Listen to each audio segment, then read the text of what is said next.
Let's rock and roll. Hello everyone, welcome to a Cruising Thoughts video, coming to you about Madagascar today. Absolutely. We spent about a month in Madagascar cruising the northwest coast of the country. Yeah, so we got a few thoughts and tips to share with you. A couple things first. We got links down in the description for a few things. Number one, blog post, which we talked about Madagascar. Lots of good information on that one. Yep. We also did a Noonsite report. So if you're looking for a little more information, cruising Madagascar, more than what we talk about here, Noonsite's a great resource for you. And if you are interested in specific topics for this conversation, I'm going to have links down in the description below as well with links to each topic we're talking about. So trying to make it easy on you guys, find the information you're looking for. Absolutely. Formalities. First item on the agenda. Number one. We made 2 stops in Madagascar before we actually got to Hellville, which is where we cleared in.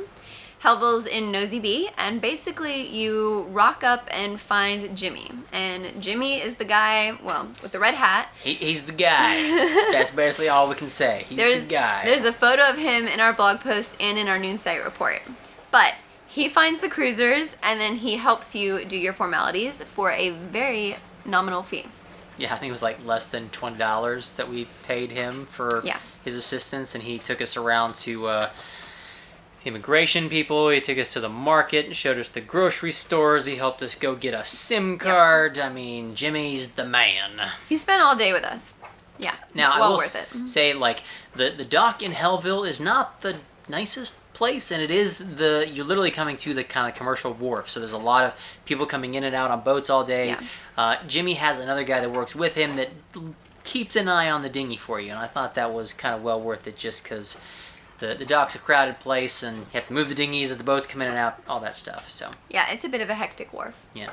Now in total for coming into Madagascar, I think we paid about $210 US or so. Including Jimmy. Yeah, and that included Jimmy. Now, it did take most of the day for Jimmy to kind of walk us around.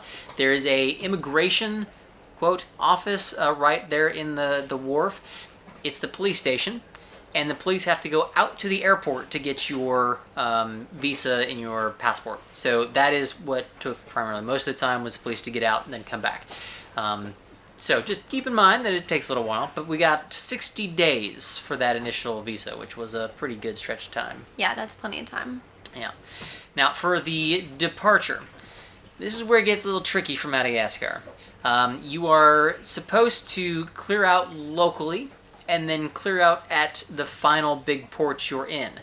However, this is very challenging in Madagascar for a couple of reasons. Number one, you're preparing to cross the Mozambique Channel. The Mozambique Channel, very unpredictable. Sometimes you just have to be like, we're going. But also, sometimes you have to be like, we can't go. So trying to clear out and then leave immediately is a challenge, especially because Hellville is very far north and most cruisers jump out across the Mozambique Channel much further south. There is another big port called Majunga, which is further to the south, that also has clearance facilities. But we've heard reports from other cruisers that it is not an extremely safe place to be. And certainly not a good anchorage. It's certainly not a good anchorage. So most boats try to skip it. We bounced along down the coast and did a very quick stop there because we were motoring more than we thought and needed a little bit of a diesel top up. Yeah. But there were... This is going to sound terrible. Madagascar is a very poor country. They don't really have the resources to be checking in on all the boats coming down the coast. So if you're trying to be careful, respectful, and yeah, just... I don't know. It's a hard thing to say, guys. Like, it's a tough call to make because we definitely needed to stop for supplies, and most boats do because there's very little wind in Madagascar, as we'll talk about. And then sometimes people stop in Bazarudo in Mozambique, which we'll also talk about, and there's just no supplies there. So you need to be really prepared for quite some time. Yeah. And diesel is a tough one. Yeah. So in the end, we cleared out of Hellville and then made our way south fairly quickly, just trying to get to where we were prepping for crossing the Mozambique Channel. Which is what most boats do. Which is what most of the cruising boats do in Madagascar. So take that for what it's worth. It's a bit of a challenge to try to figure out what the right thing to do is, but that's what we did. So there you go. Now, moving on to number 2, the sailing conditions in Madagascar. This is what we kind of alluded to. It's a bit of a challenge. So first of all, I would be remiss if I didn't mention the coming around the top of Madagascar. Woo-wee! That one, no fun. So a lot of the wind and the waves from the Indian Ocean kind of funnel right up around that corner, and you have to be very careful that you're not rounding it when massive swell, and I'm talking like boats reported like 5-meter swell coming up around the coast, and winds. We got pretty lucky with the winds typically, but they can shoot right up around there. The current also was a surprise. We were all of a sudden found ourselves... Not a surprise. We knew it was going to be bad. I didn't realize how bad it was going to be. Like, we were sailing fast at like 8 knots, and then all of a sudden I was downstairs sleeping. I was like, this doesn't feel right. Came up 2 knots is how fast we were getting sucked up the waves when they were running by. Yeah, so basically we were surfing down at 10 knots, and then we were getting sucked back at like 1 to 2 knots. Yeah. It was pretty crazy. It was pretty wild. In the middle of the night, of course. Yeah, of course. So that was a challenge. Be prepared. Find your weather window very carefully for coming up around the tip of Madagascar. But once you're in Madagascar, you have a very definite land sea breeze effect. So in the morning, they blow slightly from inland, and then throughout the day, you get kind of heavier from the sea in the afternoon. Yeah. Now, that made for a bit of a challenge as you're trying to navigate your way south along the coast, because you get very, very light winds, and then they shift around on you, so you kind of have to figure out, well, how far do I have to go today? Can I make it there in just the afternoon breezes, or do I need to try to get started early and motor or sail in really light winds, but then hope the winds shift around? It was challenging, for sure.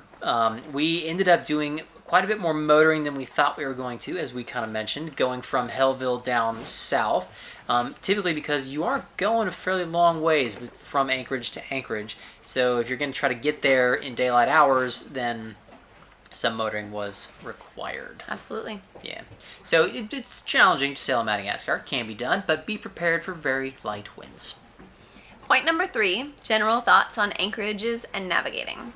Now, due to those land sea breezes, as you can imagine, picking an anchorage is a little tricky because the wind's going to blow one way, one direction, and then another way the next few hours. Afternoon, yeah. So it's a little crazy, and you just have to kind of figure out what's going to work best for your boat. Yeah.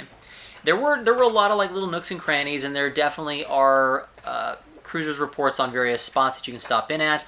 So there were lots of options. Kind of typical spots to stop down along the coast. Now, it again depended on how far you wanted to try to get each day, but there were options for you, and depending on how fast you wanted to go. But we got lucky. We had some friends of ours who, when the wind would shift around and come stronger from one direction, got caught out in anchorages that were completely rocky, rolly, unprotected. They were fine from one wind angle, but not from the other. And so they ended up leaving some at like 2 in the morning because it was just getting too uncomfortable and the wind was pushing them towards land, stuff like that.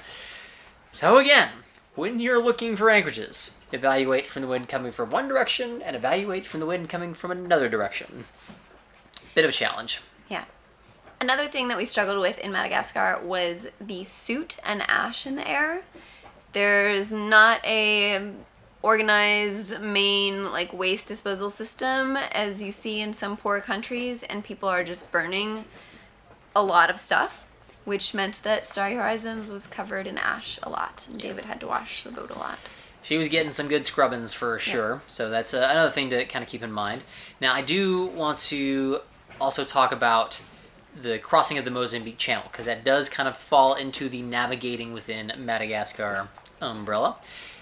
It's a challenge, man. Like, the weather in the Mozambique Channel can get very strong. The winds can shift very quickly. There are quite a lot of currents going through the channel as well. And it's another one of those times that you really have to kind of map your departure very carefully.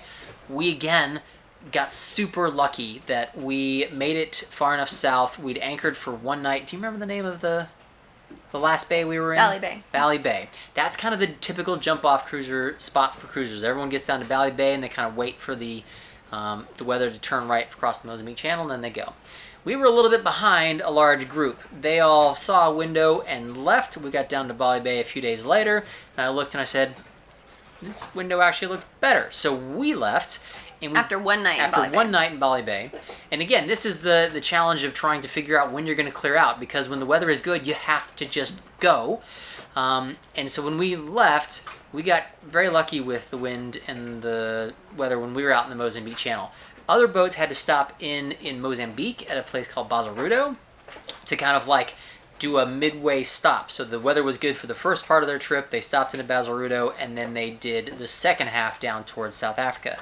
We got super crazy lucky and managed to do just a single straight shot from Madagascar all the way to South Africa. The wind did change on us a little bit, so you have to be careful, but it wasn't bad enough that it was warranting a stop. So Mozambique Channel, be ready for it. When you're thinking about where you're stopping in Madagascar, it's worth having in the back of your mind. Item number 4, favorite anchorages in Madagascar.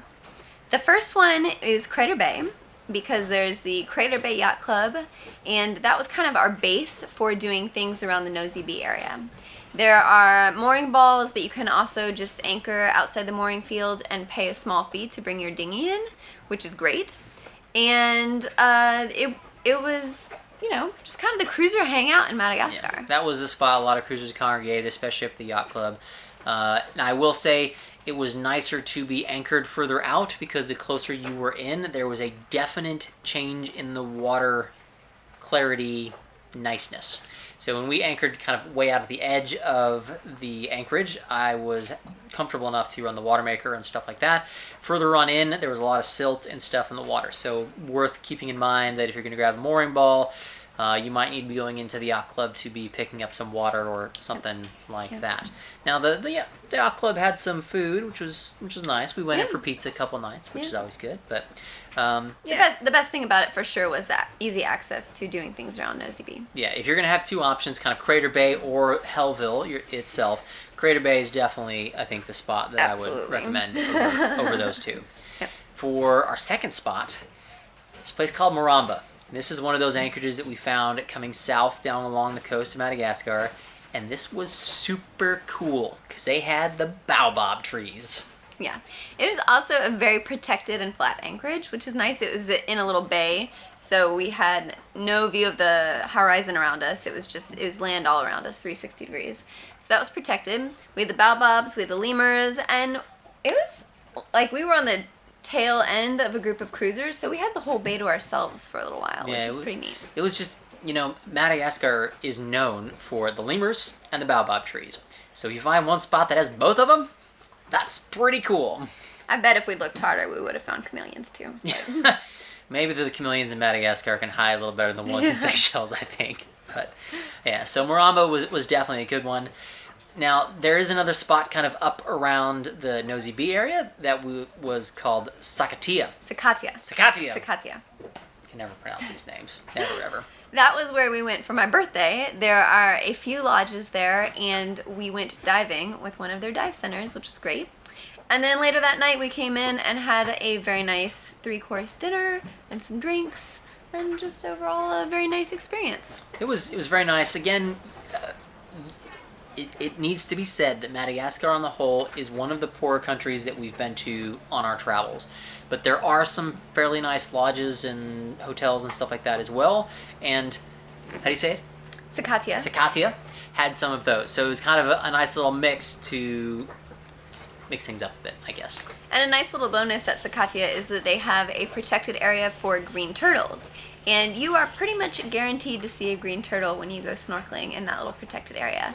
And there's not that much marine protection that we saw in Madagascar, so it's nice to see Sakatia Lodge doing a little ecological effort. Yeah. Preservation. Now, where do you wish we'd gone? Topic number 5. There was one island group that is very popular with tourists, and there are day trips that go from Nosy Be out to Nosy Oranja. And it's a very beautiful sand spit, very clear water, blue water, and that would have been nice to go to. Yeah, would have been a cool spot. Now, there were quite a lot of different anchorages, as we mentioned, down as you're moving south along the coast, which we didn't stop in at. Because they were not great anchorages. Because they were not great anchorages. Now, some of like there's some villages and stuff like that other cruisers went in and visited and everything. So there were other places you could stop at, as we talked about. But the biggest one that I think we wish you'd gone to was Nosy Oranja, for sure. Yeah. For things to do in Madagascar, oh man, there's a lot, especially in the Nosy Be area. Yeah. We did a lot of really cool kind of like local tours and stuff like that. But I think the best one was going out to Lekobe. Lekobe Am I saying that one right? Yeah, you got it. Okay, so we got a chance to do like a paddling in a traditional canoe, and I mean... We didn't know this was going to happen. No! We just booked this full day trip, and we rock up, and they're like, okay, here's a paddle. But what am I doing with this thing? Like, guess I better get my arm workout in for sure. But Yeah. it was really cool. We were literally in this, traditional Malagasy canoe. We were paddling, and we went out to this spot where we got a chance to go do a little bit of a hike and see some lemurs and snakes, and they had a traditional Malagasy lunch and some crafts there for us. That was just a really cool kind of unique local cultural experience, I thought. And Lekobe is not accessible via road. So you either have to do You gotta get this that massive paddle. day hiking, or you have to come via boat. Although there are a few like guest house type places with bungalows, which is really interesting, and I would totally do that. But We did see a couple of those canoes that had motors on the back of them. So there's ways to cheat if you don't want to actually do all the paddling yourself. Yep. But yeah, that was definitely a cool little tour and well worth it. But I gotta say, I think the coolest experience we had in Madagascar was our whale shark swim. It was a pretty great whale shark swim. Yeah. Now, as you may know, we've tried to swim with whale sharks in So several many locations. times. And this was our first super successful trip. There are, in all these places, regulations about how many boats can be out and how many people at the water at the same time and the distance you can keep from the whale shark. And in this experience, we were the only boat out there with these whale sharks. And there were 6 of us, 6 tourists on the boat, getting into the water. So it was a very quiet experience. We would hop in the water with the whale shark, and they would kind of do their thing and maybe swim away from us, and then we would hop back in the boat and do the whole thing all over again. And there were a ton of whale sharks out there, and they got really close to us, which was fascinating. Yeah, and with our typical luck, we didn't see any whale sharks while we were swimming, but our friends certainly did and weren't shy about letting us know. I remember that slow Didn't see flight. any- Oh, whale sharks when we were sailing. You said swimming. Oh, well, let me use the right Very word here. confused. That's my bad on that one. Sailing is what I'm trying to get at. Yes, we had some friends who literally whale sharks come up right next to them as they were sailing, but we did not. So that was one thing to keep an eye out. But the whale sharks typically were following a lot of the tuna, if I remember right. Yeah, so what happens is that there's the small fish and the plankton and stuff that gets fed on by whale sharks and by the big tunas. So you see the big tunas and you see some birds. The tunas are like jumping all over the place crazy. And that's when you know there's got to be a whale shark nearby. So that's what the guides are looking for when they take us out in the little boat. They're looking for the tuna jumping. We go over, we spot the whale shark, and we go swimming. So there you go. There's a secret. Yeah. Also on Nosy Be, there was another really cool kind of tour we did, and it was up to Montpassat. Montpassat. Yeah, Montpassat. I try, guys. God, I'm just terrible at this. We went up there on a short little hike for sunset, and it just had such a gorgeous view from the top up there. It was really, really cool. It was very, very touristed. There were a lot of other people up there for a sunset with us, but it was still worth it. Our guide also dropped us off at some of the crater lakes that were around the area, keeping an eye out for crocodiles. We saw one. We think we saw one. Yeah. I captured it on photo. David missed the shot on video, so I have proof. I saw one. Okay, well, then I guess they exist. But I mean, this was kind of rare because they're very far inland, they're very far up, but to actually see them in those lakes was pretty cool. And the lakes themselves were really gorgeous. Yeah. There was another really cool thing to do. This was not in Nosy Be itself, but another island kind of around it. This is one called Nosy Comba. Mm-hmm. And there was another awesome hike. Yeah, we hired a park ranger in Nosy Comba, and he led us up the mountain. We got to feed lemurs. The park ranger brings bananas with him, and the lemurs come down out of the trees and get fed, and they like hop on you. You should really watch the video. They're not shy at all. They're not shy. And then we hiked all the way up to the top where there's a little bar and you can order lemon juice or rum or tea, and the view was absolutely stunning. There was no ice cream all the way up there, so that would have been the absolute ideal. But having an ice cold drink after a hike, ooh, that's good. It was really good. And the hike was, I think, about 3 hours long, so it was a pretty long hike. And then we went back down and had some lunch in Nosy Comba's little village there, which is nice. Yeah, so Nosy Comba, definitely another good place to go check out. Absolutely. Snorkeling and diving, topic number 7. Yeah. As we already mentioned, we went diving with Sakatia Lodge, and the dive sites were pretty great. The visibility was good, no current. The first one was much more of a coral reef, and then the second one, we went out and there were these huge schools of barracuda that we were swimming with. We also got up close and personal with a turtle and some stingrays, and I think I saw a mantis shrimp, if I remember correctly, which was pretty cool. You don't see those very often. And then the best snorkeling we did was with the whale shark, and I don't think there was much other snorkeling that we did that was any good. A lot of the coral, once again, is still kind of dead in the Indian Ocean in a lot of the spots we went to. Yeah, we touched on this a little bit earlier, but we did go do some swimming with the green turtles, and that was kind of cool because there were a bunch of green turtles around for there, but there was no coral. They were just kind of hanging out in a seagrassy spot. So that was, I think, kind of our biggest spots that we went snorkeling and diving was definitely around the Nosy Be area. Yeah. Provisioning, number 8. Provisioning was better. That's your topic. Yeah. Provisioning was better than we expected. With Madagascar being such a poor country, I was really thinking we wouldn't be able to find very much, except for seafood and vegetables, which you can find everywhere. Seafood, vegetables, and tropical fruit, which you can pretty much find everywhere. Local tropical fruits, for sure. Yeah. But there is quite a European expat community in the Nosy Be area, and Nosy Be is one of the more touristed places in Madagascar. So our shopping at the Champion and Leader Price were well stocked with French products, which was pretty amazing. The Hellville market was great for produce. We bought tons of produce there. They also sell spices and vanilla and nuts. And, oh my god, the Malagasy tiger shrimp. Massive. They were so good and such a treat. All around the world, I don't know that we've ever seen just shrimp at a local fish market like that. But we could buy them pretty cheap, and they were amazingly tasty. So that was a really nice treat. We made shrimp paella, and I made shrimp po' boys and with the French baguettes, which was cool. And the provisioning was just way better than I expected. Now, one special shout out. The chocolate from Madagascar actually was quite good. That was pretty amazing because the chocolate, we normally eat dark chocolate and stock up on dark chocolate, and it tends to be Swiss usually. But the Malagasy chocolate definitely has a fruity flavor to it. And it was really cool to compare it to the Swiss chocolate or whatever other type of chocolate we get that kind of all tastes a little bit more similar, but the Malagasy chocolate was definitely different, which was nice. Very, very unique, yes. Yeah. While we were in Madagascar, we did some trading.